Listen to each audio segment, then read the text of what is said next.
Many children who have ADHD and they have difficulty with behavior or impulse control, they're not being difficult on purpose. They're actually trying to regulate. I'm Deidre, a licensed clinical social worker associate, and I am here to talk to you guys about regulation and brain activity and just ADHD. Are you a parent of a child who has ADHD? Let's talk a little bit. So, a lot of times, children who have ADHD, as I explained before, they have these difficult behaviors. And a lot of times, people say, oh, they know better, or they might say things like, they're just lazy, they don't want to do what I asked them to do. It's not always that. Sometimes it's that they're overwhelmed. So, let's talk a little bit about the brain. So, the brain, the amygdala, which is in the brain, is responsible for it's basically it's the protection of the brain, and it has an alarm system that can get tripped off more often and easier when you have ADHD. So it could be little small things in the environment that annoy you, little small things in the environment that causes a child to just kind of flip their switch. And that then causes the prefrontal cortex, which is this part up here, is in charge of thinking. It's in charge of making decisions. It's in charge of impulse control. It's in charge of just in all of these things that cause us to kind of matriculate or move through the day pretty smoothly normally. Well, when that alarm in the amygdala gets tripped, it causes that part of the brain, it causes the thinking part of the brain to go offline. And that amygdala steps in and it takes over. It's like it hijacks everything in the brain. And then that is where we see those emotions happening. That's where we see the lack of regulate emotional regulation. And it's not that they're lazy; it's their brain is working harder to protect them because they perceive whatever happened in the environment as a threat. So I invite you as a parent, when your child begins to display behaviors, say to yourself, what is it in the environment that is my child's nervous system responding to? Because essentially your child is trying to do whatever they can to bring themselves back to their baseline, but the reality of it is they can't. They need help. And so that is where connection comes in. That's why I always tell parents that it is so important to connect with your child. You want to correct them. Let's not make no mistakes about it. You want to correct your child, but before you can correct your child, you have to connect with them, because what happens is they don't hear anything you're saying. You're making it worse.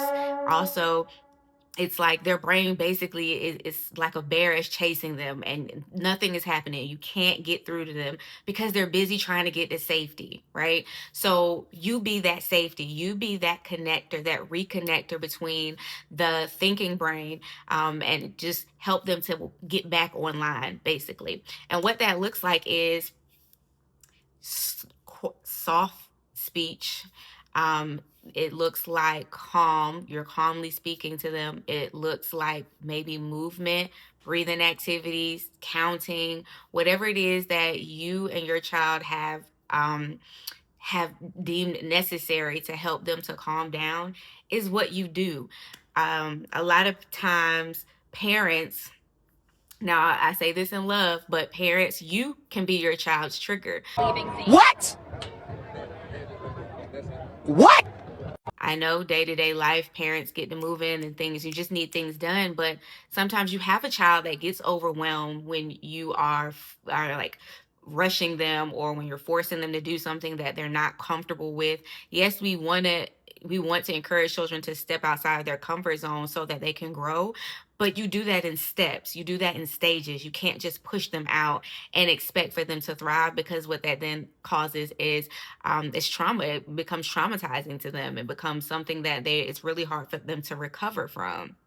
And so that's why it's really important to connect with your child, make that connection. Another thing that I also encourage parents to do is practice these tools to help you calm down, or help you to connect with your child before you get into that state or that crisis, or before you guys get into that argument or whatever.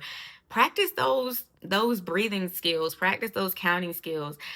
Parents, if my teenagers, parents who have teenagers with ADHD, create a plan together.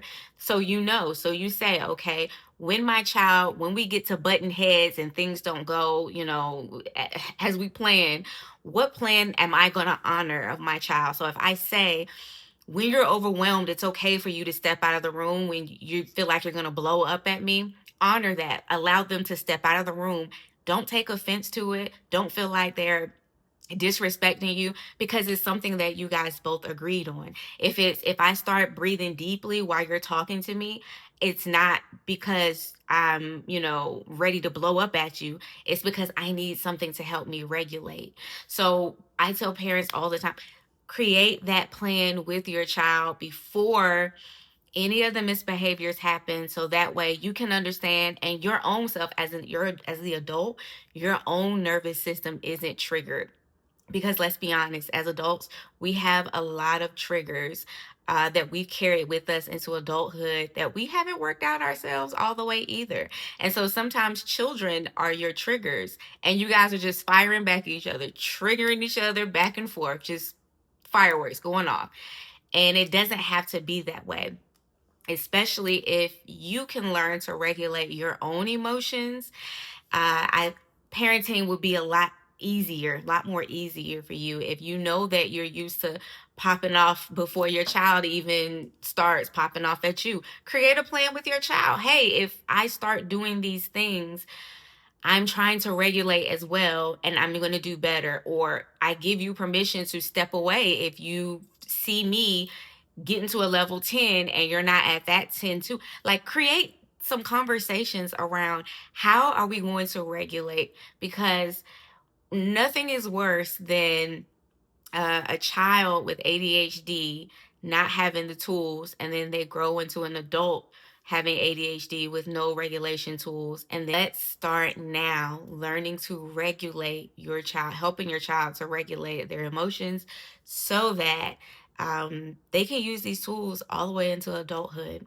So, parents, if you have a child who has ADHD, I want to know, comment below, what are some things that works for your child, if you're comfortable sharing. If not, you can share something that you've heard someone else use as a regulation tool. But we want to, going forward, create healthy children so that they can grow into healthy adults. No one's perfect. Every day is a new day. Today you might not do too well, so aim for a better day tomorrow. Again, I'm Deidre. I'm a licensed clinical social worker associate, and I work primarily with children birth up until the age of 15 years old. And I absolutely love it. So don't forget to comment, like, subscribe to the channel, and I'll see you guys in the next video. Bye.